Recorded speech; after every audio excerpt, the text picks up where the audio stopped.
Hello student, দেখো চলে এসেছি আবার আমরা নতুন ক্লাসে। তো আজকে আমরা এসেছি দেখো মাধ্যমিক 2025 এবিটিএ টেস্ট পেপার। আজকে দেখাবো পেজ নাম্বার 165 পাতা। তাহলে তোমরা তাড়াতাড়ি করে এই বইটা ওই যে তোমাদের এবিটিএ টেস্ট পেপার থেকে বের করে নাও, পেজ নাম্বার 165 পাতা। আমরা শুরু করে দেবো অঙ্কগুলো। তো চলো আমরা অঙ্কগুলো দেখে নিব।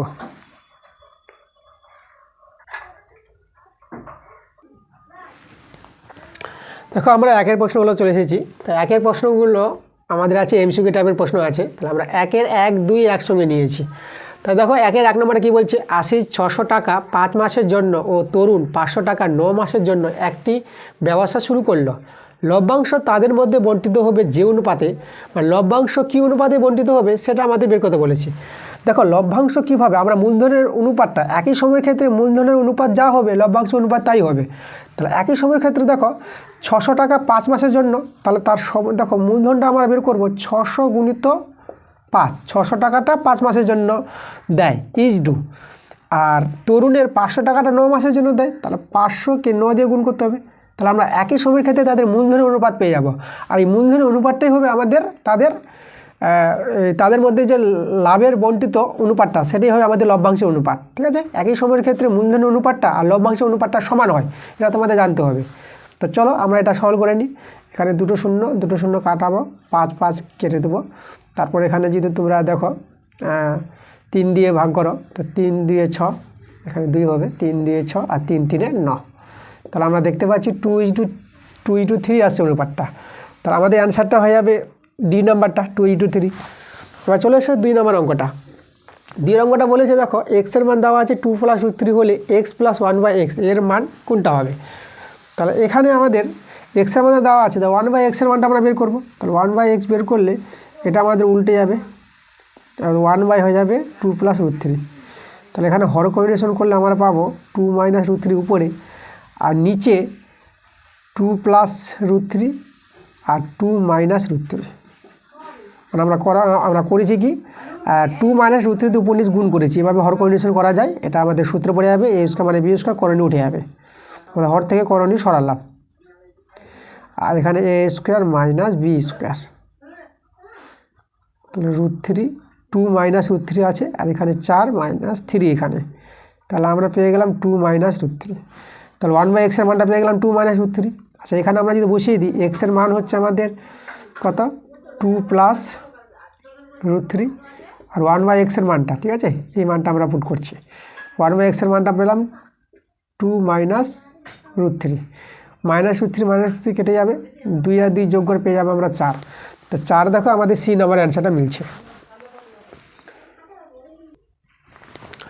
এবার দেখো আমরা 3 আর 4 নিয়েছি। 3 অঙ্কটা আছে বলছে অর্ধবৃত্তাংশস্থ অপেক্ষা বৃহত্তর বৃত্তাংশস্থ কোণ কী হবে। দেখো অর্ধবৃত্তস্থ অপেক্ষা বৃহত্তর বৃত্তাংশস্থ কোণটা সূক্ষ্ম কোণ হয়, এটা মনে রাখবা। এর আগের ভিডিওতে আমরা দেখিয়েছি যে অর্ধবৃত্তাংশস্থ অপেক্ষা ক্ষুদ্রতর বৃত্তাংশস্থ কোণটা স্থূল কোণ হয়, আর বৃহত্তর বৃত্তাংশস্থ কোণটা সূক্ষ্ম কোণ হয়। ঠিক আছে, দেখো সূক্ষ্ম কোণটা কী করে হয় আমি তোমাদের একটু প্রমাণটা দেখাচ্ছি। আমি যদি একটা বৃত্তের ছবি আঁকি, আমরা প্রথমে একটা ব্যাস নিলাম, ব্যাস নিয়ে যে কোণটা তৈরি হয়, যে বৃত্তাংশস্থ কোণটা পাবা বৃত্তস্থ কোণটা, সেটা অর্ধবৃত্তস্থ কোণ। আর আমরা এখানে অর্ধবৃত্তাংশস্থ অপেক্ষা বৃহত্তর বৃত্তাংশস্থ নিব। তাহলে এখানে যদি আমরা কেন্দ্রবিন্দু ও নিই, তাহলে আমরা এভাবে যোগ করলাম। ঠিক আছে, তাহলে এটা আমরা ব্যাসটা এবি নাম দিলাম, এটা আমরা সি নাম দিয়ে দিলাম। ঠিক আছে, এবার দেখো এটা হচ্ছে আমাদের অর্ধবৃত্তাংশস্থ। আর আমরা যেহেতু বিসি নিই, বিসিটা দেখো এটা অর্ধবৃত্তাংশস্থ অপেক্ষা বৃহত্তর বৃত্তাংশস্থ, বৃহত্তর বৃত্তাংশস্থ। তাহলে বৃহত্তর বৃত্তাংশস্থ থেকে আমরা একটা বৃত্তস্থ কোণ নিব, এখানে আমরা নিয়ে নিই, এই জায়গায় নিলাম। এই যে দেখো এটাকে আমরা ডি নাম দিয়ে দিলাম। ঠিক আছে, এটা আমাদের নামটা হয়ে গেল ডি। তাহলে এই যে ডি কোণটা, এই ডি কোণটা আমাদের দেখাতে হবে এটা সূক্ষ্ম কোণ। ঠিক আছে, 90 ডিগ্রি যে ছোটো আমরা দেখাবো। তা দেখো 90 ডিগ্রি যে ছোটো কী করে হয়, তো আমাদের দেখো এটা হচ্ছে কেন্দ্রস্থ কোণ, তো কেন্দ্রস্থ কোণটা আর এটা বৃত্তস্থ কোণের দ্বিগুণ হয়। তাহলে এই কোণটা দেখো, এই কোণটা আমাদের কত হবে, এই কোণটা আমাদের 180 ডিগ্রি যে ছোটো হবে। দেখো পুরোটা হচ্ছে আমাদের 180 ডিগ্রি সরল কোণ, তাহলে এটা তো আমাদের 180 ডিগ্রি নয়। তাহলে আমরা এখানে আমরা বলতে পারবো যেহেতু কেন্দ্রস্থ কোণটা আছে বিওসি, কেন্দ্রস্থ কোণ বিওসি, এটা ডবল হবে, কার ডবল হবে বৃত্তস্থ কোণ, বৃত্তস্থ কোণটা আমরা বলবো বিডিসি। তাহলে বিডিসি, বিডিসি কোণের চেয়ে ডবল হবে আমাদের কেন্দ্রস্থ কোণটা, এটা আমাদের জানা আছে, এটা উপপাদ্য আছে, ঠিক আছে। আচ্ছা এবার দেখো এই যে বিওসি কোণটা আমরা এখানে আমাদের এখানে কি আছে, এখানে কোণ বিওসিটা আমাদের কত আছে, 180 ডিগ্রির চেয়ে ছোটো আছে। দেখো এই কোণটা আমাদের 180 ডিগ্রির চেয়ে ছোটো পাবো, তোমরা বুঝতে পারছো তাই না, সরল কোণের চেয়ে ছোটো আছে, তাহলে বিওসি কোণটা হবে 180 ডিগ্রির ছোটো। তাহলে অতএব 2 বিওসির মানটা হচ্ছে 2 কোণ বিডিসি, তাহলে 2 কোণ বিডিসি এই কোণটাও আমাদের ছোটো হবে, কাটছে 180 ডিগ্রির চেয়ে ছোটো। এবার যদি 2 দিয়ে ভাগ করে দিই তাহলে কোণ বিডিসি আমরা পেয়ে যাব 90 ডিগ্রির চেয়ে ছোটো। তাহলে দেখো এই কোণটা আমরা 90 ডিগ্রির চেয়ে ছোটো পেয়ে গেলাম, তাহলে 90 ডিগ্রির চেয়ে ছোটো কোণকে কী বলবো, সূক্ষ্মকোণ বলবো। তাহলে আমরা বলতে পারবো অর্ধবৃত্তাংশ। দেখো এই যে অর্ধবৃত্তাংশ অপেক্ষা এই যে বৃহত্তর বৃত্তাংশ তো কোণটা আমরা নিয়েছি যেটা, সেই কোণটা কী পেলাম, সূক্ষ্মকোণ পেলাম। তাহলে আমাদের অ্যান্সারটা কিন্তু বি নাম্বার অ্যান্সারটা, সূক্ষ্মকোণ পাবো আমরা। এবার চলে এসো 4 নম্বরটা। 4 নম্বরটা আছে সাইন থিটা সমান কস থিটা হলে 2 থিটা এর মান কত হবে। তাহলে আমরা এখান থেকে দেখো সাইন থিটার মানটা বের করতে পারবো। তাহলে এখানে সাইন থিটা আমরা লিখে দিলাম, কস থিটাকে লিখলাম সাইন 90 ডিগ্রি মাইনাস থিটা, কারণ sine 90 degree minus theta cos theta হয়ে যায়, তাহলে এটাকে আমরা এটা লিখতে পারবো। তাহলে এখানে সাইন ভ্যানিশ করলে থিটা ইজিক্যাল টু পেয়ে যাবো 90 ডিগ্রি মাইনাস থিটা। তাহলে এখান থেকে দেখো মাইনাস থিটা এদিকে নিয়ে আসলে পরে প্লাস থিটা হবে, প্লাস থিটা যোগ করে 2 থিটা পেয়ে যাব। তাহলে 2 থিটার মানটা আমরা কত পেলাম, 90 ডিগ্রি। আমাদের 2 থিটার মানটা দেখাতে বলেছে, তাহলে 2 থিটার মানটা আমরা পেয়ে গেলাম 90 ডিগ্রি, এ নাম্বার অ্যান্সারটা। দেখো আমরা নিয়েছি 5 আর 6 নিয়েছি। 5এরটা বলছে একটি শঙ্কুর ভূমির ব্যাসার্ধের দৈর্ঘ্য এবং উচ্চতা প্রত্যেকটি দ্বিগুণ হলে শঙ্কুটির আয়তন হয় পূর্বের শঙ্কুর আয়তনের কত গুণ হবে। আচ্ছা এখানে দেখো ব্যাসার্ধ আর উচ্চতা দ্বিগুণ করবে, তা প্রথম ব্যাসার্ধ আমরা প্রথমে আর ধরবো আর উচ্চতাকে আমরা এই ধরবো। তাহলে আর এই ধরে শঙ্কুর আয়তনের সূত্র আমরা জানি 1/3 পাই আর স্কোয়ার এইচ, ঠিক আছে। তাহলে এটা ছিল আমাদের পূর্বে আয়তন। এবার এখন যদি আমরা ব্যাসার্ধকে দ্বিগুণ করি আর উচ্চতাকেও দ্বিগুণ করি, ঠিক আছে, ব্যাসার্ধ দ্বিগুণ উচ্চতা দ্বিগুণ, তাহলে এখন শঙ্কুর আয়তনটা কত হবে, এখন শঙ্কুর আয়তন হবে 1/3 পাই আর বলতে এখানে 2r তার হোল স্কোয়ার, আর এইচ বলতে এখানে 2h দিব। তো এটা যদি আমরা সরল করি আমরা পাবো 1/3 pi into 4r square into 2h। আচ্ছা এখানে দেখো 4 দিয়ে 8টা আমরা প্রথমে রেখে দিলাম, আর 1/3 পাই আর স্কোয়ারটা আমরা এখানে রাখলাম। দেখো পূর্বে আয়তন এটা ছিল, এখন আয়তন আসলো এটা, তাহলে আগের আয়তনের চেয়ে মানে পূর্বের আয়তনের চেয়ে কত গুণ হয়ে গেছে, 8 গুণ হয়ে গেছে। তাহলে অ্যান্সারটা 8 গুণ হবে, কোথায় আছে দেখো সি নাম্বার অ্যান্সারটা মিলছে। এবার 6এরটা বলছে দেখো সামেশন আই ইজিক্যাল টু 1 থেকে 20 অবধি আছে। তাহলে xi মাইনাস 4 এর যে সামেশনটা আমাদের 10 যদি হয়, এটা আমাদের 10 আছে, তাহলে 10 হলে x বার এর মান কত হবে। তা দেখো আমরা সামেশনটাকে যদি ভাঙাই তাহলে এভাবে পাবো, তাহলে আমরা পাবো x1 মাইনাস 4 একবার হবে প্লাস, তারপরে আমরা 2 নিব x2 মাইনাস 4, এভাবে করে চলবে, কতবার চলবে আমাদের 20 অবধি যাবে। তাহলে এখানে আমাদের আছে x20 মাইনাস 4, ঠিক আছে, সমান সমান 10। এভাবে আমরা সামেশনটা ভেঙে নিতে পারবো।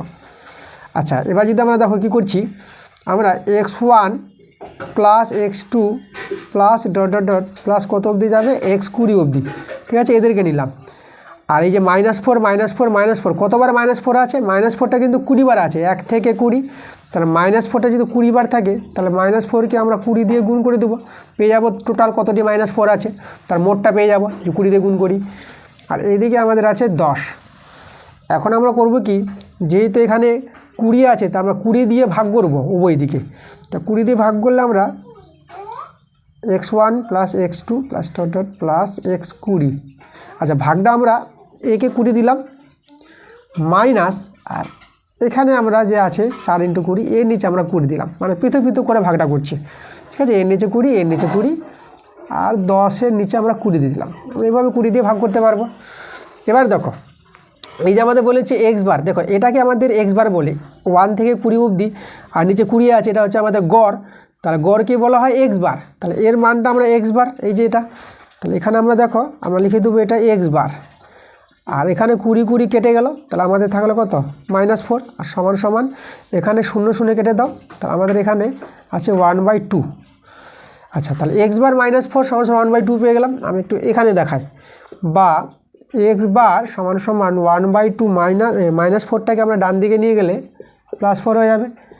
এখানে ভগ্নাংশ যোগ বিয়োগ করো, এটা পেয়ে যাবো আমরা 8 পেয়ে যাবো, 4 দিয়ে 8, তাহলে আমরা পেয়ে গেলাম 9/2। দেখো x বারের মানটা 9/2, দেখো কোথায় আছে, আমাদের বি নাম্বার অ্যান্সারে আছে। এবার দেখো আমরা 2-এর প্রশ্নগুলো আসলাম। 2-এর প্রশ্নগুলো আছে শূন্যস্থান টাইপের প্রশ্ন আছে। তো দেখো 2-এর 1 দিয়ে আমরা একসঙ্গে নিয়েছি। 2-এর 1-এরটা লক্ষ্য করে কী বলছে, 500 টাকা 12 মাস খাটলে যে লভ্যাংশ হয় তা 2000 টাকার ড্যাশ মাসের লভ্যাংশের সমান হয়। মানে কত মাসের সঙ্গে সমান হবে 2000 টাকাটা এই টাকার সঙ্গে। আচ্ছা, আমরা দেখে নেব যে এই টাকার মূলধনটা কত আসছে আর 2000 টাকার মূলধনটা কত মাসের জন্য হবে সেটা আমরা দেখবো। তো আগে আমরা দেখবো যে 500 টাকাটা খাটছে 12 মাস, তাহলে আমরা 12 দিয়ে গুণ করবো, তাহলে মূলধনটা হবে দেখো 12 5 60, ঠিক আছে। তাহলে আমাদের হয়ে গেল দেখো কত পেয়ে গেলাম আমরা, 6000 টাকা পেয়ে গেলাম, ঠিক আছে। 12 5 60, 6000 টাকা। আর এখানে দেখো এই যে 2000 টাকাটা কত মাস খাটলে পরে আমাদের 6000 হবে, তাহলে 2000 টাকা কত মাস খাটাবো, এখানে 2-এর সঙ্গে 3 গুণ করলে 6 হবে, তাহলে 3 মাসের জন্য খাটাবো। দেখো 3 দিয়ে 6, তাহলে আমাদের এখানে 6000 টাকা পেয়ে যাচ্ছি। তাহলে বুঝতে পারছি এখানে মাসটা হবে অ্যান্সারটা 3 মাস হবে। 2000 টাকা 3 মাস যদি খাটে তখন কিন্তু এই লভ্যাংশের সঙ্গে সমান হবে। ওকে, যেখানে কথাটা কী বলেছে দেখো, 500 টাকা 12 মাস খাটলে যে লভ্যাংশ হয় তা 2000 টাকার 3 মাসের লভ্যাংশের সমান হবে। দেখো আমাদের কিন্তু মূলধন সমান একই সময়ের ক্ষেত্রে, তো লভ্যাংশ সমান পাবো আমরা। তাহলে অ্যান্সারটা আমরা পেয়ে যাবো 3 মাস। তো এখানে 3 মাস হয়ে যাবে। চলে এসো 2 নম্বরটা। 2 নম্বরটা বলেছে x ভেরিয়েস y⁴ হলে y ভেরিয়েস ড্যাশ কত হবে। এখানে দেখো আমরা যদি ভেরিয়েসটা উঠাই তাহলে আমাদের একটা ধ্রুবক আসবে k × y⁴। এখন আমরা এখান থেকে y-এর মানটা বের করলে আমরা অ্যান্সারটা পেয়ে যাব। তাহলে এখানে y-এর মানটা যদি বের করি তাহলে পাওয়ারটা আছে 3/2 সমান সমান, তাহলে কেটা এইদিকে 1/k হয়ে যাবে আর এইদিকে x। ওকে, আচ্ছা দেখো পাওয়ারটা আমরা ডান দিকে নিয়ে যাব, তাহলে ডান দিকে পাওয়ারটা নিয়ে গেলে 1/k, এরপর পাওয়ারটা চেপে যাবে। দেখো পাওয়ারটা 3/2, পাওয়ারটা ডান দিকে গেলে পাওয়ারটা উল্টে যায়, 3/2টা হয়ে যাবে 2/3 আর এক্সের মাথা চেপে যাবে আমাদের 2/3। আচ্ছা আমি এখানে দেখাই, তাহলে y সমান সমান আমরা পেলাম। দেখো এই যে ধ্রুবকটা, এই ধ্রুবকটাকে আমরা একটা ছোট ধ্রুবক নিয়ে নিই, আমরা নিয়ে নিলাম a নিয়ে নিলাম, আর x আছে, এক্সের মাথায় 2/3। এবার দেখো সমান সমান ধ্রুবককে যে উঠাই তাহলে আমরা ভেরিয়েস পাবো, তাহলে আমরা y ভেরিয়েস লিখতে পারবো x⁴ 2/3। তাহলে এখানে যে আমাদের হবে y ভেরিয়েস কত, তো এখানে হবে x⁴ 2/3, এটা আমাদের অ্যান্সার। দেখো আমরা 3 আর 4 নিয়েছি। 3-এর প্রশ্নটা আছে দুটি বৃত্ত পরস্পর বহিঃস্পর্শভাবে স্পর্শ করলে তাদের সাধারণ স্পর্শকের সংখ্যা কত হবে। আচ্ছা দুটি বৃত্ত বহিস্থভাবে স্পর্শ করবে, দেখো আমরা একটা বৃত্ত নিলাম আর বহিস্থভাবে মানে বাইরে স্পর্শ করবে, তাহলে আমরা এভাবে এই জায়গায় স্পর্শ করলাম, ঠিক আছে। দেখো এখানে স্পর্শ করেছে, তাহলে স্পর্শকের সংখ্যা দেখো কটা পাবো আমরা। দেখো এখানে আমাদের একটা স্পর্শক পাবো, এভাবে টেনে নিলে পরে এটা একটা সাধারণ স্পর্শক পেয়ে যাবো, ঠিক আছে। সাধারণ স্পর্শের সংখ্যা বলেছে। আর এইদিকে এখান থেকে দেখো এই যে এখান থেকে একটা আমরা সাধারণ স্পর্শক পাবো, এদিকে যে চলে একটা স্পর্শক, আর উপর দিকে একটা যাবে দেখো এভাবে করে, এভাবে একটা স্পর্শক যাবে, এখানে আমরা টাচ করবে জায়গাটা, এই যে দেখো। তাহলে একটা এইদিকে পাচ্ছি একটা সাধারণ স্পর্শক, একটা নিচের দিকে সাধারণ স্পর্শক, একটা উপর দিকে সাধারণ স্পর্শক, আর কিন্তু তোমরা পাবা না। তোমরা দেখো চেষ্টা করে দেখো, 3টি ছাড়া কিন্তু আর সাধারণ স্পর্শ পাওয়া যাচ্ছে না। তাহলে দুটি বৃত্ত বহিস্থভাবে যে স্পর্শ করে তাদের মধ্যে যে সাধারণ স্পর্শকের সংখ্যা আমরা দেখতে পাচ্ছি 3টি দেখতে পাচ্ছি, তাহলে অ্যান্সারটা হবে 3টি। তাহলে এখানে লিখে দেবো আমরা 3টি। 4-এরটা বলছি দেখো cos 0 ডিগ্রি আছে into cos 1 degree into cos 2 degree into ... into cos 90 degree, এর মান কত হবে। আচ্ছা এখানে দেখো আমরা cos 0 ডিগ্রির মান তো আমরা 1 জানি, আর এখানে আছে cos 1 degree into cos 2 degree into দেখো ইন্টু cos 90 ডিগ্রির মান, cos 90 ডিগ্রির মান কিন্তু আমরা জানি 0। তাহলে এবার তোমরা লক্ষ্য করো কোনো একটা রাশি আছে, দেখো জিরোর সঙ্গে গুণ আছে, তাহলে আমাদের কি হয়, পুরো রাশিটাই জিরো হয়ে যাবে। তাহলে অ্যান্সারে কিন্তু আমরা জিরো পেয়ে গেলাম। তাহলে এখানে হবে এর মানটা জিরো। দেখো এবার আমরা 5 আর 6 নিয়েছি। তা 5এরটা বলছে একটি নিরেট গোলক গলিয়ে একটি নিরেট লম্ববৃত্তাকার চং তৈরি করা হলে গোলক ও চঙের ড্যাশ সমান হয়। আচ্ছা, এখানে দেখো গোলককে গলিয়ে কি তৈরি করবে, চং তৈরি করবে। তাহলে গোলকের আয়তনটা আর চঙের আয়তনটা সমান হবে, তাহলে গোলক ও চঙের আয়তন সমান হবে। এখানে অ্যান্সারটা হবে আমাদের আয়তন। এবার 6টা দেখো কি বলছে, 2,3,9, 10,9, 3, 10,9। এই যে তথ্যগুলো আছে, তথ্যের সংখ্যাগুলো মান চেয়েছে। তো সংখ্যাগুলো মান আমরা বের করবো কীভাবে, আমরা আগে সংখ্যাগুলোকে মানের ঊর্ধ্বক্রম অনুসারে সাজাবো, মানে ছোট থেকে বড় হিসাবে সাজাবো, তারপর দেখবো কোন সংখ্যাটা বেশি বার আছে। তাহলে আমরা দেখো আমরা এইভাবেই দেখতে পাচ্ছি যে 9 সংখ্যাটা লক্ষ্য করো, 9 সংখ্যাটা কিন্তু 3 জায়গায় আছে, আর বাকি সংখ্যাগুলো কিন্তু কম আছে। ঠিক আছে, দেখো 3টা দুবার আছে, 10টা দুবার আছে, কিন্তু 9টা কিন্তু 3 বার আছে। তাহলে আমরা এইভাবেই দেখতে পাচ্ছি যে 9 3 বার আছে বলে সংখ্যাগুলো মানটা হবে আমাদের 9।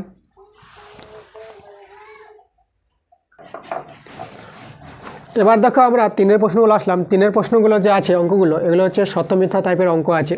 তো আমরা দেখে নেব সত্য মিথ্যা অঙ্কগুলো কী বলছে। 3-এর 1 আর 2 আমরা একসঙ্গে নিয়েছি। 3-এর 1টা বলছে দেখো, বার্ষিক 10% হারে 100 টাকার 1 বছরের সরল সুদ ও চক্রবৃদ্ধি সুদের পার্থক্য হবে 1। এখানে পার্থক্য রেপ হবে, তা 1 টাকা বলেছে, তাই না? মানে সরল সুদটা আর চক্রবৃদ্ধি সুদের যে পার্থক্যটা, মানে চক্রবৃদ্ধি সুদটা বের করব আর সরল সুদ বের করব, এদের মধ্যে যে বিয়োগ ফলটা, তাই না? চক্রবৃদ্ধি সুদটা বেশি হবে, তো চক্রবৃদ্ধি সুদ থেকে সরল সুদটা যদি বিয়োগ করি তাহলে আমরা পাবো 1 টাকা। যদি 1 টাকা পাই তাহলে সত্য। ঠিক আছে, এই শর্ত অনুযায়ী। তাহলে এখানে দেখো আমরা সরল সুদটা যদি বের করি, তাহলে সরল সুদটা আমরা জানি আই সমান PTR/100। পি বলতে দেখো আসলটা আছে 100 টাকা, আর টি বলতে 1 বছর সময়, আর সুদের হার আছে 10%, 10/100। তাহলে 100 কেটে গেল, আমরা সুদটা পেয়ে গেলাম 10 টাকা। দেখো তোমাদের এখানে বলে রাখি যে 1 বছর সময়ের ক্ষেত্রে চক্রবৃদ্ধি সুদ আর সরল সুদ কিন্তু সমান হয়। তাহলে 1 বছর যখন সময় আছে, তাহলে সরল সুদ আমরা 10 টাকা পেয়েছি, তাহলে চক্রবৃদ্ধি সুদও কিন্তু আমরা 10 টাকা পাবো। একই সময়ের ক্ষেত্রে, একই সময় না, 1 বছরের ক্ষেত্রে, 1 বছরের ক্ষেত্রে চক্রবৃদ্ধি সুদটা আমাদের কত হবে, 10 টাকা হবে। ঠিক আছে, এটা তোমরা জানবা। তাহলে এবার দেখো এদের মধ্যে পার্থক্য মানে 10 বিয়োগ 10, তাহলে এদের পার্থক্যটা কত আছে, 10 বিয়োগ 10 করে আমরা 0 পেয়ে যাচ্ছি। চক্রবৃদ্ধি সুদ থেকে সরল সুদ বাদ দিলে আমরা পার্থক্য পাবো। তো আমাদের দেখো অ্যান্সারটা কিন্তু 1 টাকা বলেছে, এখানে আসলো 0, কিন্তু অ্যান্সারটা কিন্তু আমাদের সত্য নয়। ঠিক আছে, তো এই কথাটা যেটা বলেছে সত্য নয়, তাহলে আমাদের হবে এখানে অ্যান্সারটা মিথ্যা। আমরা লিখে দেবো মিথ্যা। চলে এসো 2 নম্বরে। 2 নম্বর বলছে AB/C², BC/A² এবং CA/B² এর যৌগিক অনুপাত সমান 1:1। দেখো যৌগিক অনুপাত বা মিশ্র অনুপাত আমরা কিভাবে করব, আমরা এদের যে যৌগিক অনুপাতটা করব, দেখো অনুপাতগুলির প্রথম পার্টগুলো গুণ করব। ঠিক আছে, মানে অনুপাতগুলির পূর্বপদ গুণফল উত্তরপদের গুণফল। দেখো প্রথমটাকে পূর্বপদ বলা হয় আর পরেরটাকে উত্তরপদ বলা হয়। তাহলে পূর্বপদগুলি যদি গুণ করে দেখো, তাহলে এটা আছে AB ইন্টু, মানে প্রথম অনুপাতের প্রথমটা, দ্বিতীয় অনুপাতের প্রথমটা BC গুণিত AB গুণিত BC, আর তৃতীয় অনুপাতের প্রথমটা মানে CA, এতে গুণ করব H2। তারপরে দেখো এবার অনুপাতগুলির দ্বিতীয় পার্টটা গুণ, C² into A² into B²।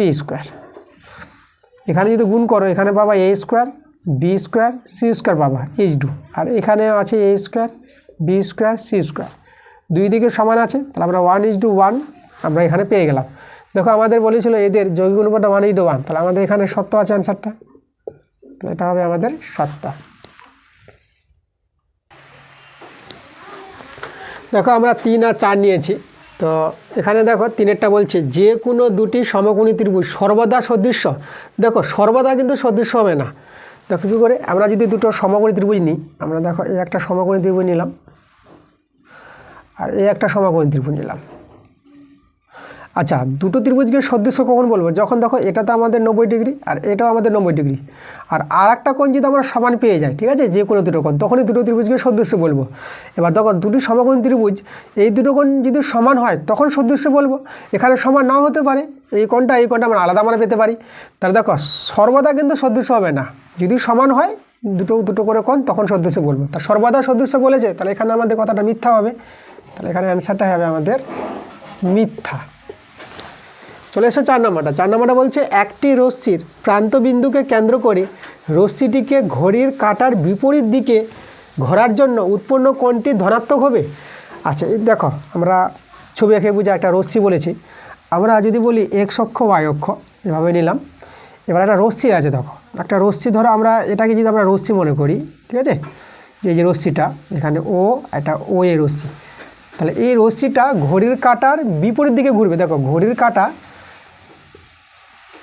কীভাবে ঘুরে? ঘড়ির কাঁটাটা আমাদের ঘুরছে, সরি এটা ঘড়ি না, আমরা যদি এখানে দেখাই এই যে ঘড়ি, তাহলে ঘড়ির কাঁটা কীভাবে ঘুরে, তাই তো? তাহলে ঘড়ির কাঁটা এইভাবে ঘুরে, এইদিকে ঘুরে, এই যে এইভাবে ডান দিকে, তাই না? হ্যাঁ, যাকে বলে ক্লকওয়াইজ। আর এখানে বলেছে আমাদের অ্যান্টি ক্লকওয়াইজ, মানে ঘড়ির কাঁটার বিপরীত দিকে ঘুরবে, মানে এইভাবে ঘুরবে। দেখো ঘড়ির কাঁটার দিকে ঘুরলে এই দিক থেকে ঘুরবে, রশ্মিটা এভাবে আসবে। আর ঘড়ির কাঁটার বিপরীত দিকে ঘুরলে পরে রশ্মিটা, এই যে ওই রশ্মিটা এইভাবে করে যাবে, ঠিক আছে, মানে রশ্মিটা যাবে এই দিকে। ঘড়ির কাঁটার বিপরীত দিকে বলতে রশ্মিটা এই দিকে যাবে। তা দেখো রশ্মিটা যদি এই দিকে যায়, তাহলে ওই রশ্মিটা এখানে পাবো আমরা, এইভাবে ওই রশ্মিটা চলে আসবে।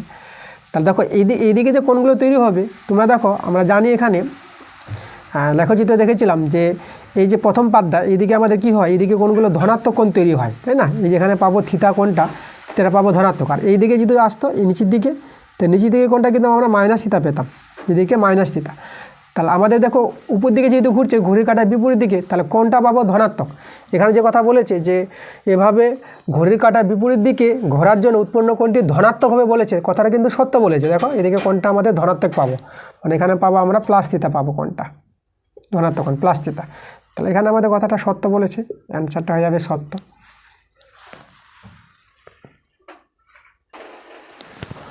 দেখো এবার 3-এর 5 আর 6 নিয়েছি আমরা। তা 5-এর অঙ্কটা বলছে একটি ঘনকের সমগ্রতলের ক্ষেত্রফল 150 বর্গ সেমি হলে তার আয়তন হবে 150 ঘন সেমি। আচ্ছা, তাহলে এখানে দেখো আমাদের ঘনকের সমগ্রতলের ক্ষেত্রফল দেওয়া আছে। তাহলে ঘনকের বাহুর দৈর্ঘ্য যদি এ হয়, তাহলে সমগ্রতলের ক্ষেত্রফলের সূত্র হচ্ছে 6a²। এর মানটা কত দেওয়া আছে? 150। তাহলে এখানে আমরা যদি 6 দিয়ে কাটাকাটি করি, তাহলে এখানে পাবো 6 দিয়ে 12, 3 আসবে 30, 6 5 30, 25। তাহলে a² যদি 25 হয়, তাহলে এর মানটা কত পাবো? 5 পেয়ে যাবো। আচ্ছা দেখো ঘনকের বাহুর দৈর্ঘ্য আমরা 5 পেয়ে গেলাম। তাহলে ঘনকের বাহুর দৈর্ঘ্য যেহেতু 5 হয়, তাহলে তার আয়তনটা হয় a³, তাই না? আয়তন সূত্র হচ্ছে a³। তাহলে এখানে 5-এর কিউব, তাহলে 5-এর কিউব আমরা পাচ্ছি 125। তো আয়তনটা পাচ্ছি আমরা 125। সমগ্রতলের ক্ষেত্রফল যদি 150 বর্গ সেমি হয়, তাহলে সেই ঘনকের আয়তনটা হবে 125 ঘন সেমি।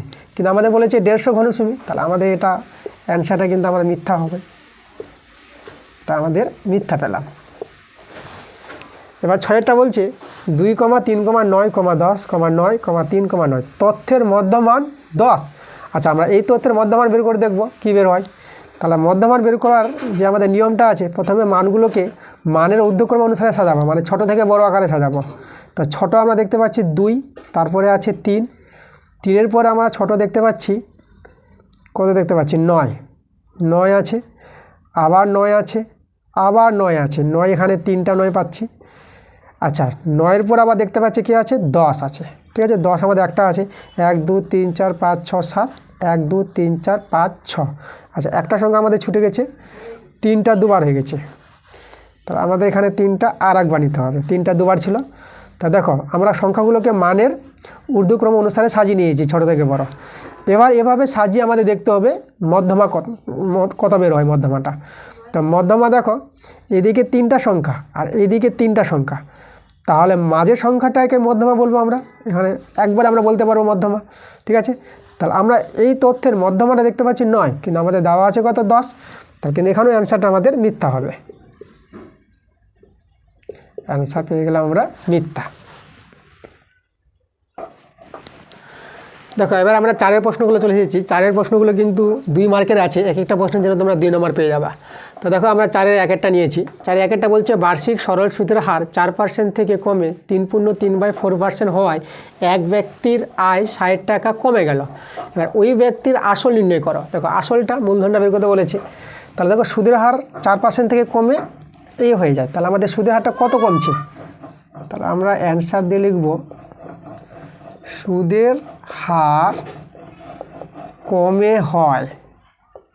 দেখো কত কমে হবে, সমান সমান 4%, 4 থেকে কমে এটা আমাদের কমে আছে 3.3/4। এটা যদি ভেঙে নিই আমরা 4×3 = 12, 15/4, আর এখানে আমরা পার্সেন্ট দিতে দিলাম।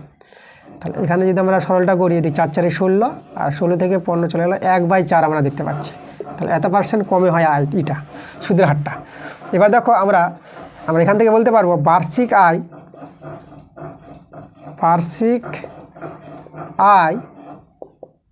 1/4 টাকা, বার্ষিক আয় 4 টাকা, বার্ষিক আয় কমে, ঠিক আছে। এখানে দেখো আয়টা বলেছে ওই ব্যক্তির আয়, বার্ষিক আয় 1/4 টাকা কম হলে, 1/4 টাকা কম হলে, ঠিক আছে, বার্ষিক আয়টা 1/4 টাকা কম হলে কি হয়? মূলধন হয় বা আসল হয়। কম হলে আসল হয়। আচ্ছা, এখানে হবে আসল, আমাদের আসল হয়, আসল হয় সমান সমান 100 টাকা। 100 টাকা এটা আমরা দেখো শতকরা থেকে এই যে সুদের হারটা বলেছে 1/4%, তাহলে এখানে আমরা বলতে পারবো বার্ষিক আয় 1/4 টাকা কম হলে আসল হয় 100 টাকা। তো শতকরা অনুযায়ী আমরা বলতে পারবো। আচ্ছা, বার্ষিক আয় আমাদের কত কম বলেছে? যদি 60 টাকা কম হতো, 60 টাকা কম হলে আসল হয়, ঠিক আছে। আচ্ছা, আগে প্রথমে আমরা একে করব, একবারে আমরা 60 করতে পারবো না। তো প্রথমে লিখব বার্ষিক আয় 1 টাকা কম হলে আসল হয়, একে কি হয়? একে কম হয়, তাহলে একে আমরা নিচে নেমে যাবে 1/4টা, এত টাকা। তাহলে একে যদি আমরা সরল করি 100 × 4, এটা উল্টে গিয়ে এটা 4 হয়ে যাবে, এত টাকা। এবার দেখো বার্ষিক আয়টা কত কম বলেছে? 60 টাকা কম বলেছে। তাহলে বার্ষিক আয় 60 টাকা কম হলে, ঠিক আছে, আসল হয়। তাহলে আসলটা কত হবে এখন দেখো এটা আমাদের গুণ হয়ে যাবে, ঠিক আছে। একে যদি বাই হয় তাহলে 60-এ গুণ হবে, ঐকিক নিয়ম। তাহলে এখানে গুণ করো, 6×4 = 24, আর এদিকে 3টা শূন্য। তা আমরা পেয়ে গেলাম অ্যান্সারটা 24,000 টাকা। তাহলে ওই ব্যক্তির যে আসল ছিল, তাহলে আমরা অতিরিক্ত লিখে দেবো ওই ব্যক্তির আসল সমান সমান কত ছিল? আসল 24,000 টাকা। তাহলে এটা আমাদের অ্যান্সার। দেখো 2 প্রশ্ন বলছে একটি অংশীদারি কারবারে 3 বন্ধুর মূলধন অনুপাত দেওয়া আছে 1/4:1/3:1/2। 1 বছর পরে মোট লাভ যদি হয় 3,900 টাকা হলে তাদের প্রত্যেকের লাভের পরিমাণ বের কর। প্রত্যেকের লাভ বের করতে বলেছে। আচ্ছা, মূলধন অনুপাত দেওয়া আছে। আচ্ছা, মূলধনের অনুপাতটা একটু আমাদের পূর্ণ সংখ্যা করে নিতে হবে। আমরা লিখব 3 বন্ধুর মানে তাদের মূলধন অনুপাত। আচ্ছা, তাদের বলতে এখানে কিন্তু 3 জন আছে। আমরা লিখব প্রথম, দ্বিতীয় ও তৃতীয় বন্ধুর মূলধন অনুপাত। মূলধনের অনুপাত সমান সমান কত আছে? 1/4:1/3:1/2। আচ্ছা, এদের যদি পূর্ণ সংখ্যা করো তাহলে দেখো হরটে লসাগু করো, হরটে লসাগু 12 পাবা, 12 দিয়ে সবাইকে গুণ করে দাও, তখন পূর্ণ সংখ্যা পেয়ে যাবো। আচ্ছা, 12কে যদি প্রথমে গুণ করি তাহলে আমরা পেয়ে যাবো এটা 3 পেয়ে যাবো, এখানে 12 দিয়ে গুণ করলে আমরা এটা 4 পেয়ে যাবো, আর এখানে 12 দিয়ে গুণ করলে এটা পেয়ে যাবো আমরা 6 পেয়ে যাবো, ঠিক আছে। পূর্ণ সংখ্যা করে নিলাম। এবার দেখো লাভটা বলে দিয়েছে, মোট লাভটা। এবার প্রথম বন্ধুর লাভটা আমরা বের করবো। তো আমরা দেখবো প্রথম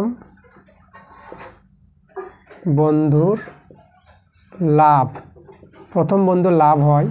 দেখো প্রথম বন্ধুর লাভটা আমরা নিব, দেখো প্রথম বন্ধুর অনুপাতটা বাই আনুপাতিক যোগ। তো এদের যোগ করো, এদিকে 10 আর 3 13 ইন্টু মোট মোট লাভ আছে 3900 টাকা। এটা আমরা কাটাকাটি করো, 13 × 3 = 39, আর 3 দিয়ে গুণ করলে আমরা পেয়ে যাবো কত? 3 3 9, 900 টাকা। প্রথম বন্ধুর লাভটা আমরা 900 টাকা পেয়ে গেলাম। এবার আমরা লিখব দ্বিতীয় বন্ধুর লাভটা। দ্বিতীয় বন্ধুর লাভ হয়, দেখো দ্বিতীয় বন্ধুর অনুপাতটা ছিল 4, তাহলে 4 ইন্টু যেটা আমরা কাটাকাটি করে পেয়েছি 300, সে 300 দিয়ে গুণ করলেই হবে আমাদের এত টাকা। তো এটা গুণ করে পেয়ে যাবো আমরা 1200 টাকা। দ্বিতীয় বন্ধুর লাভ পেলাম। এবার আমরা বের করব তৃতীয় বন্ধুর লাভ। তৃতীয় বন্ধুর লাভ হয়, দেখো তৃতীয় বন্ধুর অনুপাতটা 6 আছে, তাহলে 6কে আমরা 300 দিয়ে গুণ করব এত টাকা।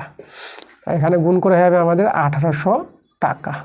ঠিক আছে, দেখো 3 বন্ধুর কিন্তু প্রত্যেকের লাভ আমরা বের করে নিয়েছি। দেখো 3 অঙ্কটা বলছে পি এর কোন মানের জন্য s² plus p minus 3 into x plus p equal to 0 সমীকরণের সমান ও বাস্তব বীজ থাকবে তা নির্ণয় করো। আচ্ছা, পি এর মান বের করতে বলেছে, আর এই দ্বিঘাত সমীকরণের বীজদ্বয় বলে দিয়েছে সমান ও বাস্তব। তো সমান এবং বীজ বাস্তব যদি হয় তাহলে আমরা কি পাবো, নিরূপকটা শূন্যের সঙ্গে সমান পাবো। দেখো নিরূপক বলতে আমরা জানি b² minus 4ac is equal to 0 হবে। ঠিক আছে, এই শর্তে যেহেতু বীজদ্বয় এখানে বলে দিয়েছে সমান ও বাস্তব, আর নিরূপকটা আমরা 0-এর সঙ্গে সমান করতে পারলাম। এবার আমরা মানগুলো বসিয়ে দেবো। দেখো বি বলতে এক্সের সহগ, এ বলতে s² সহগ, আর সি বলতে ধ্রুবক সংখ্যাটা। তাহলে এখানে বি আছে আমাদের পি মাইনাস 3 তার হোল স্কোয়ার 4 ইন্টু এ বলতে এখানে দেখো এখানে 1 s² সহগ 1 আছে, আর ইন্টু সি বলতে এখানে পি আছে ইজিক্যাল টু 0। এখান থেকে আমাদের পি এর মানটা বের হবে। আচ্ছা, আমরা এটাকে যে সূত্রে ভেঙে নিই, a² মাইনাস এটা 6p পাবো, আর এটা প্লাস 9 পাবো, আর এখানে মাইনাস 4p ইজিক্যাল টু 0। তাহলে এটা আমরা দ্বিঘাত সমীকরণে সাজাবো। p² মাইনাস এটা 10p পেলাম প্লাস 9 ইজিক্যাল টু 0। আচ্ছা, এখানে মিডিল ফ্যাক্টর করে আমরা পি এর মানটা বের করবো। p², আচ্ছা এটা 9কে ভাঙাবো, 9 plus 1 plus 9, p² minus 9p minus p plus 9 equal to 0। তাহলে এখানে p কমন যাবে, p মাইনাস 9 মাইনাস 1 কমন নিলে পরে p মাইনাস 9, তাহলে p মাইনাস 9 আর এখানে p মাইনাস 1 ইজিক্যাল টু 0। আচ্ছা, এবার আমরা এখান থেকে বলতে পারবো হয় p মাইনাস 9 ইজিক্যাল টু 0। ঠিক আছে, আর এখানে তারপরে বলবো অথবা p মাইনাস 1 ইজিক্যাল টু 0। তাহলে এখান থেকে আমরা p এর মানটা 9 পেয়ে গেলাম, আর এখান থেকে p এর মানটা আমরা 1 পেয়ে গেলাম। তাহলে অতএব p এর মানটা আমরা পেলাম 1,9, p এর মান দুটো পেয়ে গেলাম আমরা। তাহলে এই ছিল আমাদের অ্যান্সারটা। দেখো 4-এরটা বলছে আমাদের একটা দ্বিঘাতকরণী রাশি আছে, এর সরলতম মানটা বের করতে বলেছে। তাহলে আমরা হর কোঅর্ডিনেশন করব। তাহলে উপরে হয়ে যাবে √2 মাইনাস 1, আমরা √2 মাইনাস 1 দিয়ে উপর নিচ গুণ করবো, √2 প্লাস 1 আর √2 মাইনাস 1। এটা পেয়ে যাব √3 মাইনাস √2, √3 প্লাস √2 ইন্টু √3 মাইনাস √2। আর এখানে একইভাবে আমরা √4 মাইনাস √3 পেয়ে যাব, আর নিচে √4 প্লাস √3 ইন্টু √4 মাইনাস √3। তার উপরে √2 মাইনাস 1, এখানে আমরা পেয়ে যাব a² মাইনাস b² সূত্র, √3 মাইনাস √2, এখানেও পেয়ে যাব আমরা a² মাইনাস b² এর সূত্র, এখানে পেয়ে যাব √4 মাইনাস √3, এখানে পেয়ে যাব আমরা a² মাইনাস b² সূত্র। ঠিক আছে, 4টা এখানে 2 বেরোবে, তা আমরা বের করছি না, আমরা সরল করে নিচ্ছি আগে। তাহলে এখানে দেখো উপরে √2 মাইনাস √1, এখানে হবে 2 মাইনাস 1, √3 মাইনাস √2, এখানে আসছে 3 মাইনাস 2, √4 মাইনাস √3, এখানে আসছে 4 মাইনাস 3, তাই না? স্কোয়ারের জন্য রুটগুলো উঠে যাবে। তাহলে এখানেও তো 1, তা থেকে গেল √2 মাইনাস 1, এখানেও 1 থেকে গেল √3 মাইনাস √2 প্লাস এখানেও তো 1 পেলাম, তাহলে আমরা পেয়ে গেলাম √4 মাইনাস √3। এবার দেখো √2 মাইনাস √2 কেটে গেল, প্লাস √3 কেটে গেল। দেখো আমাদের কি থাকলো, এটা তো আমাদের 2, তাহলে এটা -1, আর এই যে √4টাকে এবার আমরা 2 করে নিলাম। তাহলে আমরা দেখো সরল করে কত পেয়ে যাচ্ছি, আমরা পেয়ে যাচ্ছি 1 পেয়ে গেলাম। তাহলে অ্যান্সারটা কিন্তু আমরা পেয়ে গেলাম 1।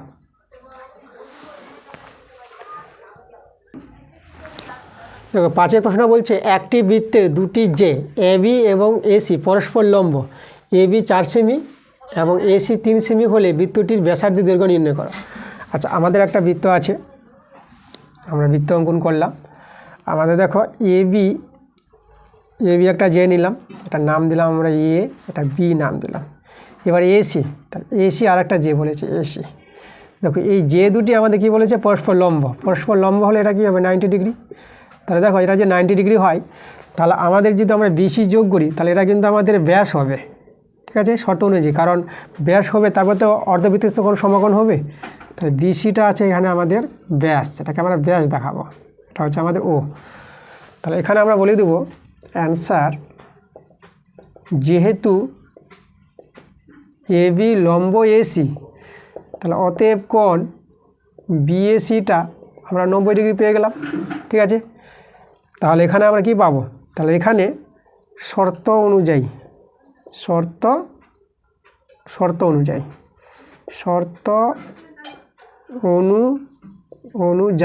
ঠিক আছে, শর্ত অনুযায়ী আমরা বিসিটা কি পেয়ে যাব, বিসি পেয়ে যাব ব্যাস। তাহলে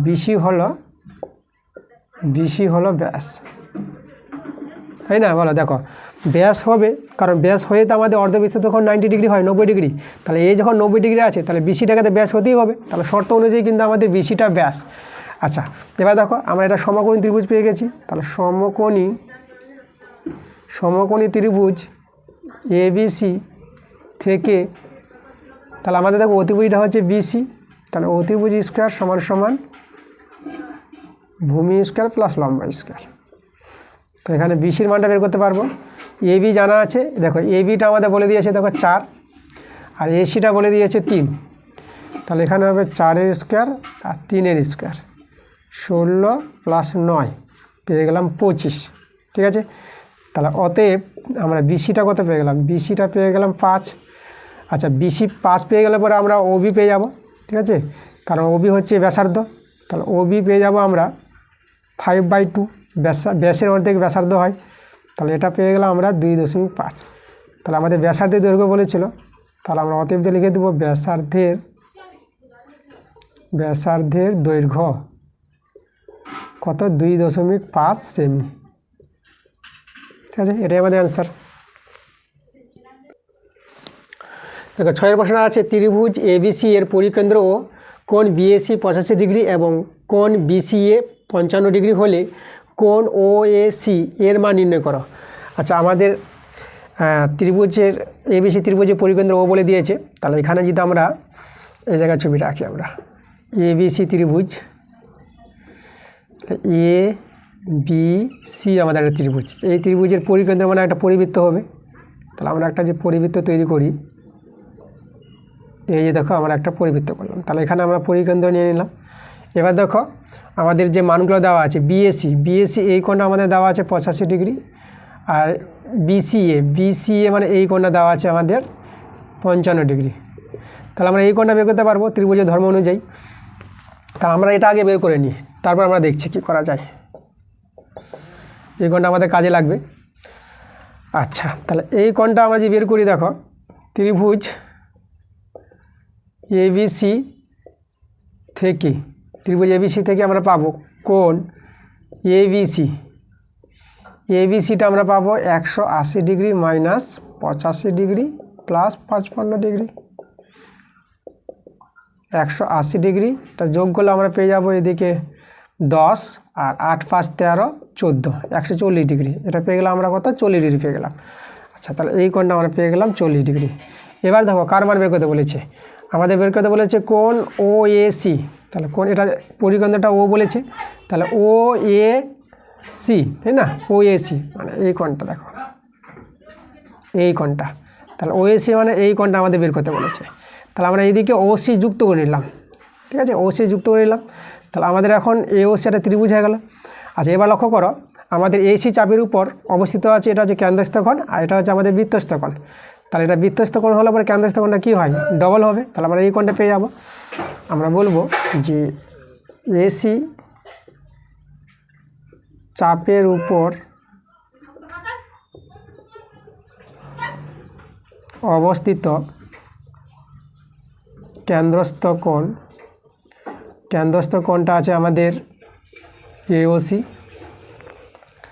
ঠিক আছে, এবং এবং বৃত্তস্থ কোণটা আমাদের কত আছে? বৃত্তস্থ কোণটা আছে আমাদের এবিসি, ঠিক আছে। এটা আমাদের কেন্দ্রস্থ কোণ, এটা বৃত্তস্থ কোণ। তাহলে আমরা কি জানি? আমরা জানি যে কেন্দ্রস্থ কোণটা এওসিটা হবে 2ABC। এটা আমাদের কেন্দ্রস্থ কোণটা বৃত্তস্থ কোণের দ্বিগুণ হয়। তাহলে এখানে দেখো এবিসির মানটা আমরা পেয়ে গেছি 40 ডিগ্রি, তাহলে এওসির মানটা পেয়ে গেলাম আমরা 80 ডিগ্রি। তাহলে এই কোণটা পেয়ে গেলাম আমরা 80 ডিগ্রি। এবার দেখো এখানে কিন্তু এই দুটো বাহু সমান, ওএ আর ওসি, যেহেতু একই বৃত্তের ব্যাসার্ধ। তাহলে আমরা এখানে বলি ওএ সমান সমান ওসি। এটা কেন সমান? একই বৃত্তের ব্যাসার্ধ, একই বৃত্তের ব্যাসার্ধ, একই বৃত্তের ব্যাসার্ধের জন্য এরা কিন্তু সমান। তাহলে দুটো কোণ সমান হবে, ঠিক আছে। দুটো বাহু সমান হলে এই দুটো কোণ সমান। তাহলে আমরা দেখো ওএসি সমান সমান আমরা পেয়ে যাব ওসিএ। এবার দেখো তাহলে এদের তিনজনের যোগফলটা 180 ডিগ্রি পাবো আমরা।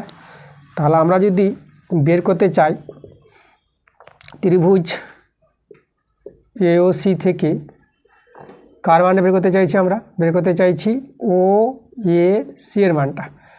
তাহলে এটা হবে দেখো 180 ডিগ্রি মাইনাস 80 ডিগ্রি বাই 2, ঠিক আছে। যেহেতু এই দুটো কোণ সমান, তাহলে আমরা 2 দিয়ে ভাগ করবো, এভাবে বেরিয়ে যাবে মানটা। তাহলে এদিকে বাদ দিলে এটা হবে 100 ডিগ্রি আর নিচে হচ্ছে 2, তাহলে আমরা কত পেয়ে গেলাম? 50 ডিগ্রি। তাহলে আমাদের কিন্তু 50 ডিগ্রি আমাদের অ্যান্সার। ওকে, আচ্ছা আমরা এখানে একটু লিখে দিই। তাহলে এটা আমরা কোণটা কত পেয়ে গেলাম? 50 ডিগ্রি পেয়ে গেলাম।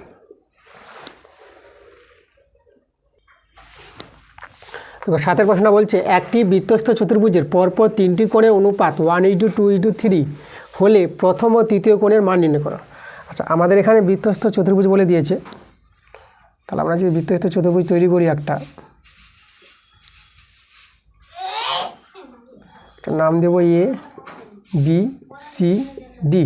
দেখো 3টি কোণের অনুপাত দেওয়া আছে। তো আমরা প্রথমটাকে এক্স নিলাম, 1 থেকে এক্স, 2 থেকে 2x আর 3 থেকে 3x, ঠিক আছে। তাহলে এইভাবে যদি মানগুলো দেওয়া থাকে তাহলে আমরা জানি বৃত্তস্থ চতুর্ভুজে বিপরীত কোণগুলি পরস্পর সম্পূরক। তাহলে এটা আমরা লিখব যেহেতু বৃত্তস্থ চতুর্ভুজের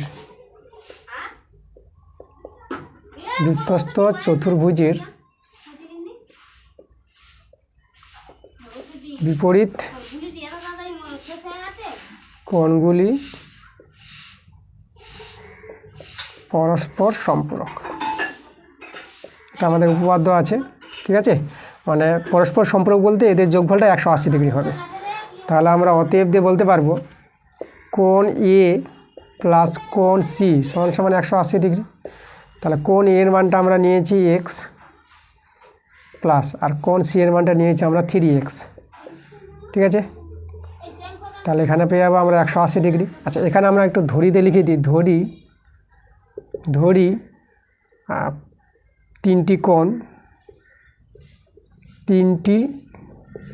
কোণের মান x degree, 2x degree, 3x degree. এটা আমরা অনুপাত থেকে নিতে পারবো, ঠিক আছে। এগুলো ডিগ্রি। তাহলে এখানে 4x ডিগ্রি সমান সমান 180 ডিগ্রি। 4 দিয়ে যদি কাটাকাটি করি আমরা 45 ডিগ্রি পেয়ে যাব। তাহলে x ডিগ্রির মানটা আমরা পেয়ে গেলাম 45 ডিগ্রি। আচ্ছা প্রথম কোণ, তাহলে আমরা দেখো প্রথম কোণটা তো x ডিগ্রি ছিল। তাহলে প্রথম কোণটা আমরা কত পেলাম? 45 ডিগ্রি। আর তৃতীয় কোণটা, ঠিক আছে, তৃতীয় কোণটা দেখো আমাদের তৃতীয় কোণটা আছে 3x ডিগ্রি। 3 × 45 ডিগ্রি সমান 45 3 গুণ করলে আমরা পেয়ে যাবো 135 ডিগ্রি। 3 5 15, 3 4 12 13। হ্যাঁ, তাহলে এই হচ্ছে আমাদের অ্যান্সার। ওকে, তো এইভাবে অঙ্কটা করতে হবে আমাদের। এবার দেখো আমরা 7 প্রশ্নটা আসলাম। 7 প্রশ্ন আছে 2x সমান সমান 3 sin θ এবং 5y সমান সমান 3 cos θ। সম্পর্ক দুটি থেকে থিতা অপসারণ করে x ও y এর মধ্যে সম্পর্কযুক্ত সমীকরণ নির্ণয় করো। আচ্ছা থিতা অপসারণ করতে বলেছে আমাদের, এমনভাবে কিছু করবো যে থিতা থাকবে না। আমরা কি করব, এখান থেকে সাইন থিটার মানটা বের করব। তাহলে সাইন থিটার মানটা বের করলে আমরা পেয়ে যাবো অ্যান্সার এদিকে 2x/3 সাইন থিটা। আর এখান থেকে আমরা কস থিটার মানটা যদি বের করি তাহলে 5y/3 কস থিটা। তাহলে এবারে আমরা বর্গ করে নেব, তাহলে 4s², 9 হবে এটা সাইন স্কোয়ার থিটা। এখানে বর্গ করলে পাবো 25y², 9, আর এখানে পাবো কস স্কোয়ার থিটা। এবার আমরা যোগ করে নেব 4s² + 9, আর এখানে প্লাস 25y², এটা পাবো 25y² আর নিচে 9 সমান sign square theta plus cos square theta. আচ্ছা, এর মানটা আমরা 1 পেয়ে গেলাম। এবার যদি আমরা একটু 9 দিয়ে গুণ করে দিই তাহলে আমাদের দাঁড়িয়ে যাবে 4s² থিটা, 4s², 25y² সমান 9 পেয়ে যাবো। তাহলে এটাই আমাদের নির্ণয় সম্পর্ক, এটি নির্ণয় সম্পর্ক।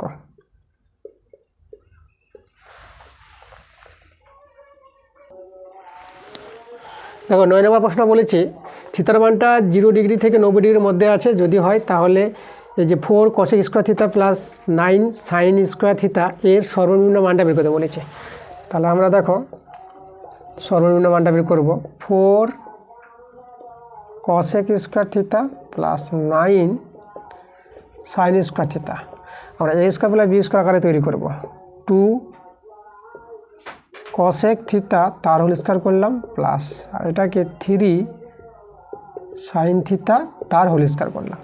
এবার a² + b² সূত্র a - b whole square plus 2ab, এই সূত্রটা আমরা অ্যাপ্লাই করব। তাহলে a হচ্ছে 2 cosec থিটা মাইনাস b হচ্ছে 3 সাইন থিটা তার whole square plus 2ab। 2a বলতে হচ্ছে 2 cosec থিটা ইন্টু b হচ্ছে 3 সাইন থিটা।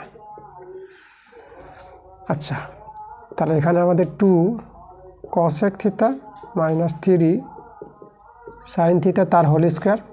দেখো cosec থিটা আর সাইন থিটা পাশাপাশি থাকলে কেটে যায়, কারণ cosec থিটাকে 1/sin থিটা লিখতে পারবো, আর কেটে যাবে। আর এখানে 2 দিয়ে 4 আর 4 3 12 আমরা পেয়ে গেলাম।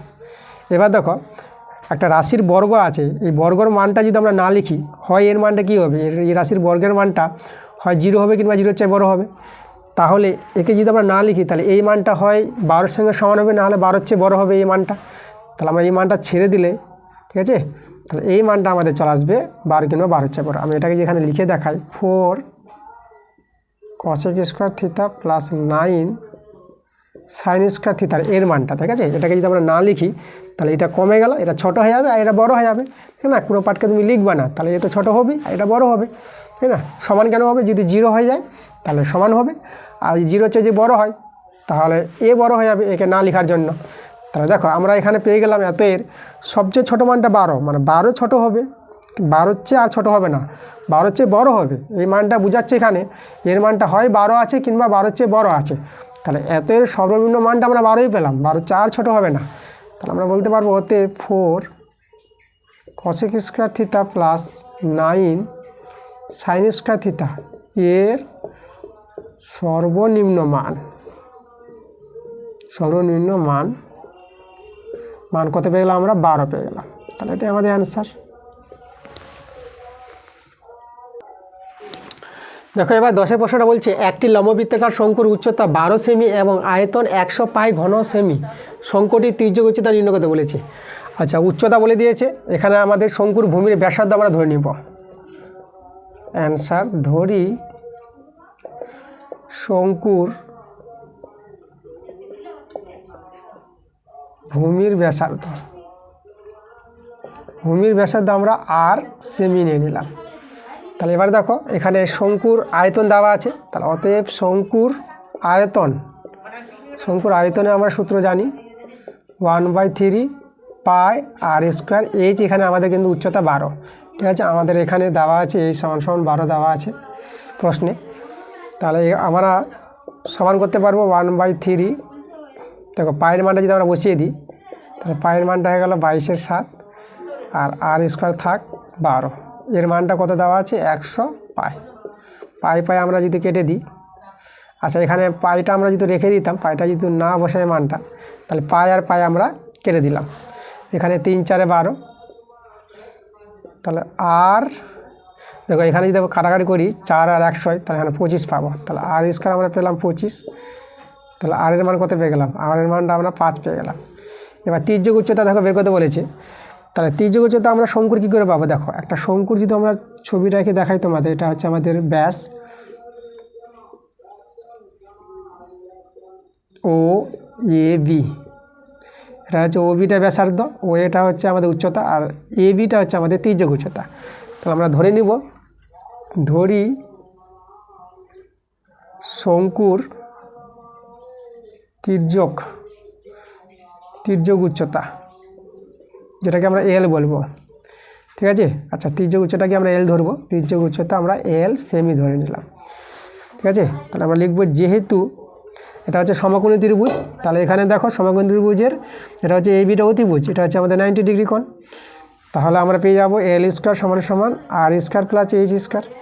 দেখো আর স্কোয়ার মানে আমরা 5 পেয়ে গেলাম, 5 স্কোয়ার, এইচের মান তো আমাদের 12 জানা আছে, তাহলে এটা হবে 25, এটা হবে 144, যোগ করে পেয়ে যাবো আমরা 169।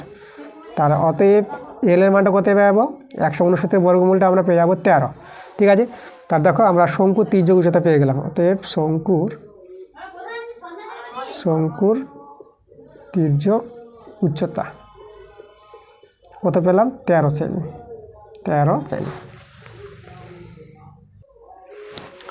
দেখো 11 নম্বর প্রশ্নটা বলছে একটি নিরেট গোলকের বক্রতলের ক্ষেত্রফল এস এবং আয়তন ভি হলে S cube by V square এর মান কত?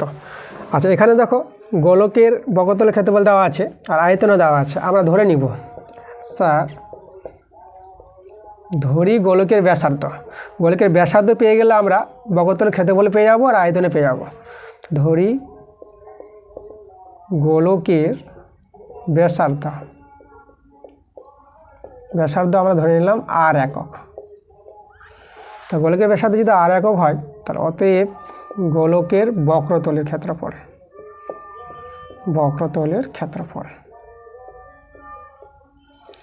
গোলকের বক্রতলের ক্ষেত্রফল বলতে সমগ্র তলটা, গোলক বলতে ফুটবল, তার সমগ্র তলের ক্ষেত্রফলটা আমরা জানি 4 পাই আর স্কোয়ার।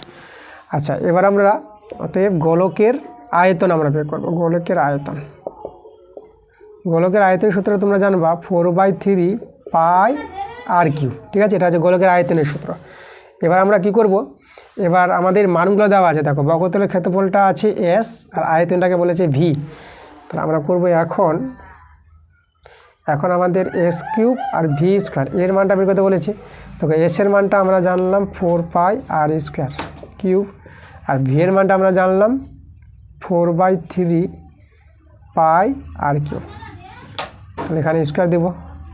আচ্ছা, এদের যদি আমরা একটু সরল করে নিই, দেখো 4 কিউব 4কে আমরা 4কে 3 বার লিখে দেবো, 4 কিউব 4কে 3 বার, আর পায়ের কিউব বসিয়ে দিলাম, আর স্কোয়ারের কিউব আছে, তাহলে এখানে আমরা r⁴ করতে পারবো। তাহলে এখানেও 4/3টা 3 বার করে দিই, 4/3 × 4/3, তাহলে এখানে পাই কিউব হবে। আচ্ছা, এখানে 3 বার হবে না, এখানে 2 বার হবে, যেহেতু স্কোয়ার আছে 2 বার লিখবো, আর এখানে হবে পাই স্কোয়ার। আর এখানে দেখো এখানে আমরা পেয়ে যাব r⁴ পেয়ে যাব, ঠিক আছে। পাওয়ারগুলো গুণ হয়ে যাবে। দেখো r⁴ কেটে গেল, আর এখানে দেখো পাই স্কোয়ার পাই কিউব, তাহলে একটা পাই থেকে যাবে আমাদের, আর এখানে দুটো 4 কেটে গেল, একটা 4 থাকলো, আর এদিকে আমাদের 9 থাকলো। আমরা যদি এটা সরল করি, উপরে আমরা পেয়েছি 4 পাই আর নিচে দেখো 1/9 পেয়েছি, তাহলে এটা তো উল্টে যাবে, দেখো 4 পাই আর এটা উল্টে গিয়ে 9 এভাবে হয়ে যাবে। তাহলে আমরা পেয়ে গেলাম, দেখো অ্যান্সারটা 9 4 36 পাই আমরা রেখে দিলাম, তাহলে আমাদের অ্যান্সারটা হয়ে গেল 36 পাই। এটাই আমাদের অ্যান্সার। দেখো 4-এর আমরা 12 নম্বরে চলে এসেছি। আজকের ক্লাসে আমরা শেষ প্রশ্নে চলে এসেছি। দেখো তোমাদের অঙ্কগুলো কিন্তু আমি সবগুলো করে দিলাম আজকের ক্লাসে। আজকে পেজ নাম্বার 165 পাতা এবিটি টেস্ট পেপার থেকে আমরা দেখালাম। এরপরে যে নেক্সট ভিডিও চলে আসবে তাড়াতাড়ি, তোমাদের ক্লাস আমি নিয়ে চলে আসবো, পরের যে তোমাদের যেটা আছে স্কুলটা। তো তোমাদের ক্লাসগুলো কীভাবে হচ্ছে তোমরা কমেন্টে নিশ্চয়ই জানাবো। যদি ক্লাসগুলো যদি ভালো লাগে তো তোমরা কিন্তু আমার ভিডিওগুলোকে লাইক করবে এবং বন্ধুদের কাছে শেয়ার করবা, এবং যারা নতুন আছো আমার চ্যানেলে যারা নতুন আছো তোমরা আমার চ্যানেলটাকে সাবস্ক্রাইব নিশ্চয়ই করবা। তো ঠিক আছে, চলো আমরা অঙ্কটা দেখে নেব। 12 নম্বর অঙ্কটা বলছে 11, 12, 14, x - 2 x + 4 এক্স প্লাস 9 আর 32 38 47 এভাবে সংখ্যাগুলো দেওয়া আছে। বলছে এই রাশিগুলি ঊর্ধ্বক্রম অনুসারে সাজানো, মানে রাশিগুলি ছোটো থেকে বড় আকারে সাজানো বলে দিয়েছে। তাদের মধ্যমা 24 আবার এদের মধ্যমা 24ও বলে দিয়েছে। তাহলে এক্সের মান নির্ণয় করো, এক্সের মান বের করতে বলেছে। আচ্ছা এখানে দেখো, তাহলে আমরা অ্যান্সার দিয়ে বলতে পারবো রাশিগুলির দেখো কটা সংখ্যা আছে, 1 2 3 4 5 6 7 8 9, তাহলে মোট সংখ্যা আছে 9। তাহলে আমরা লিখব মোট রাশি সংখ্যা, মোট রাশি সংখ্যা আমরা 9টা কিন্তু আমাদের দেখো বিজোড় সংখ্যা, বিজোড় সংখ্যা। দেখো যদি বিজোড় সংখ্যা আছে এবং গুণায় আছে, ঠিক আছে, তাহলে এখানে মধ্যমাটা আমরা বলতে পারবো, আমরা মুখোমুখি মধ্যমা বলে দেবো 1 2 3 4, এদিকে 4টা, আর 1 2 3 4 এদিকে 4টা। তাহলে দেখো আমাদের মধ্যেটা কিন্তু আমাদের মধ্যমা। তাহলে অতএব মধ্যমাটা আমরা বলে দিতে পারবো কত, x + 4, এটা হচ্ছে আমাদের মধ্যমা। তাহলে অতএব দেখো, তাহলে মধ্যমা কিন্তু আমাদের বলে দিয়েছে কত, 24। তাহলে এখান থেকে আমরা এক্সের মানটা বের করতে পারবো। তাহলে এক্সের মানটা হয়ে যাবে 24 - 4। তাহলে এক্স সমান কত পেয়ে যাবো আমরা, 20 পেয়ে যাবো। তাহলে এটাই আমাদের দেখো অ্যান্সার, এক্সের মান বের করতে বলেছিল। দেখো মধ্যমা বের করা আরেকটা নিয়ম আছে, ঠিক আছে। তাহলে ওই নিয়মে বের করলেও কিন্তু আমরা এটি মধ্যমা আছে। যখন আমাদের রাশিগুলো গুণা যাবে না, অসংখ্য রাশি থাকবে, তখন কিন্তু আমরা ওই নিয়মে বের করব। এখানে যেহেতু রাশিগুলো গুণা যাচ্ছে, তাহলে আমরা মধ্যেরটাই আমরা দেখতে পাচ্ছি মধ্যমা। তাহলে আমরা মধ্যমার সমান করে আমরা কিন্তু এক্সের মানটা বের করতে পারলাম। তো এই ছিল আমাদের আজকের ক্লাস। আবার তোমাদের পরের ক্লাস আমরা তাড়াতাড়ি নিয়ে চলে আসবো। তাহলে এই অবধি তোমরা ভালো থাকো, দেখা হবে তোমাদের পরের ভিডিওতে।